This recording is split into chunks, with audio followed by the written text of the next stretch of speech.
भल पाए मैरेज करी बोली कथा देउछ आपण जहा कहत ना काहे कि मु ताको ही मैरेज करी और मन रखिया करेक्टर कहा सामने थे कथा बात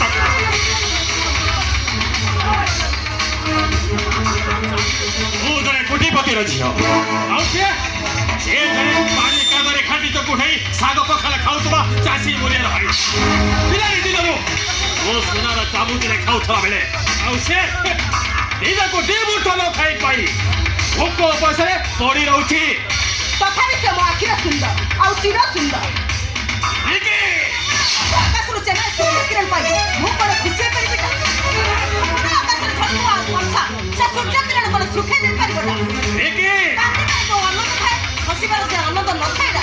ଦିଲ୍ଲୀ ଚାହୁଁତ ନା କହିବି ମୋ ମନ ଆଲବମ୍ ଭିତରେ ତ କେହି ବି ଦୂରେଇ ଗଲେ ମୁଁ ତାଙ୍କୁ ମୁଁ ବୁଝିପାରୁନି ସେ ଠିକଟା ପାଇଁ ଏତେ ବଡ଼ ସ୍ୱପ୍ନ ଦେଖୁଛି କେମିତି ସେ ସ୍ୱପ୍ନକୁ ତ ସିଏ ସ୍ୱାଗତ କରିନଥିଲେ ଅନ୍ଧାରର ଝଡ଼କା ଭାଙ୍ଗି ଗରିବ କୁଳ ହାତରେ ଯଦି ଧରା ଦିଏ ସେଟା ଗରିବ ପୁଅର ଭୁଲ ରହିଲା ଭିକାରୀ ହାତରେ ଖସି ପଡ଼େ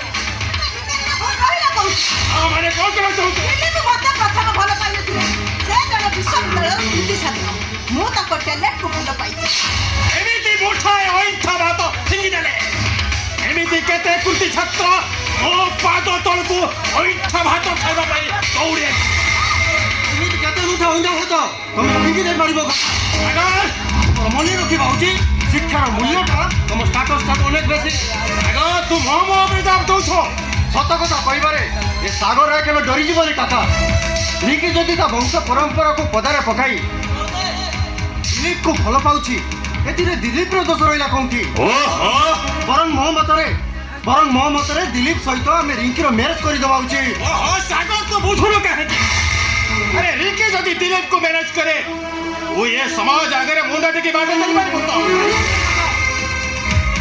ହରିଶ୍ଚନ୍ଦ୍ର ଯଦି ଚଣ୍ଡାଳର ଦାସ ହେଇପାରିଲେ ବ୍ରାହ୍ମଣ ଘରର ଚାକରାଣୀ ହେଇପାରିଲେ କାହିଁକି ରିଙ୍କି ଗରିବ ଘରର ବୋହୂ ହେଇପାରିବନି କୋଉ ଯୁକ୍ତିରେ କାକା ତୁ କ'ଣ କରିବାକୁ ଚାହୁଁଛୁ ଆପଣଙ୍କ ମୁଣ୍ଡ ଖରାପ ହେଇଗଲାଣି ସାଗର ଭାଇ ଯାହା କହୁଛନ୍ତି ଠିକ କହୁଛନ୍ତି ଆପଣ ଯଦି ଆପଣଙ୍କ ଝିଅକୁ ଦିଲ୍ଲୀପ ସହିତ ମ୍ୟାରେଜ କରିବେ ତାହେଲେ ଦିଲ୍ଲୀପକୁ ଛାଡ଼ି ମୁଁ ଗୋଟାଏ ମୁହୂର୍ତ୍ତ ବଞ୍ଚି ପାରିବିନି ଏଇଟା ହେଉଛି ମୋର ଶେଷ ନିଷ୍ପତ୍ତି ଆପଣ ତ ଆପଣ ଝିଅକୁ କହିବେନି ପାଇବେ ତାର ମଲା ଦେହଟା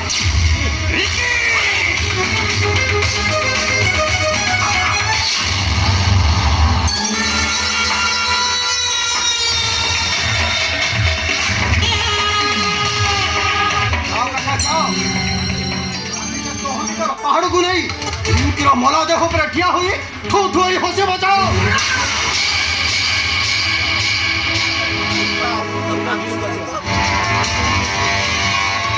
କାକା ଏ ସତ୍ୟରେ ପୂଜାରୀ ସାଗର ରାୟ ଈଶ୍ୱରଙ୍କର ଅନ୍ୟାୟ ଧମକୁ ବି ସେ ଭୟ କରେ ନା ରିଙ୍କିକୁ କଥା ଦେଇଛି କାକା ଦିଲ୍ଲୀପ ସହିତ ତାର ବାହାଘର ନିଶ୍ଚୟ ହବ ନିଶ୍ଚୟ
दिल्लीपको मर्डर करिबे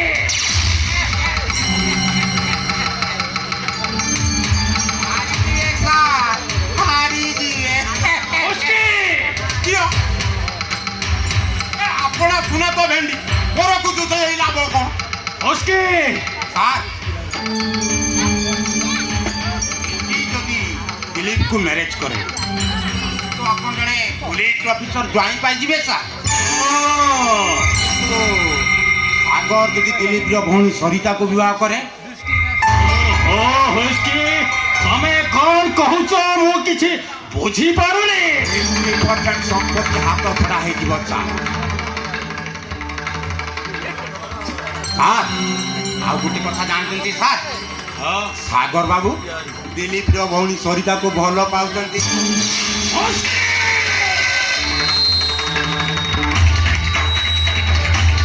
ଏ କଥା ଯଦି ସତ ହୋଇଥାଏ ମୁଁ କାହାରିକୁ ଛାଡ଼ିବିନି ମୁଁ ଗୋଟି ଗୋଟି କରି ସମସ୍ତଙ୍କୁ ଶଟ୍ କରିବି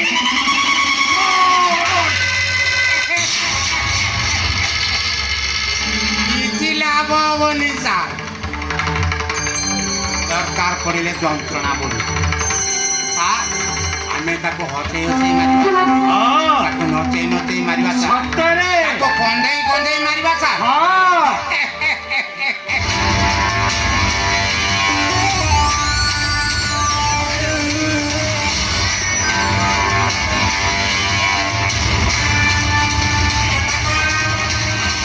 ସାର୍ ଦିଲ୍ଲୀପ ଆଉ ରୁଚି କାନରେ ଏମିତି ଗୋଟିଏ ମନ୍ତ୍ର ପୁଞ୍ଜି ଦେବା ଯେ ହଁ ତା ଟଙ୍କା ସୁନ୍ଦର ବିକିବାକୁ ବାଧ୍ୟ ହେବ ସତରେ ଆଉ ଦେହ ପିଇବ ନା ରୋଗ ହବ ହଁ ସତରେ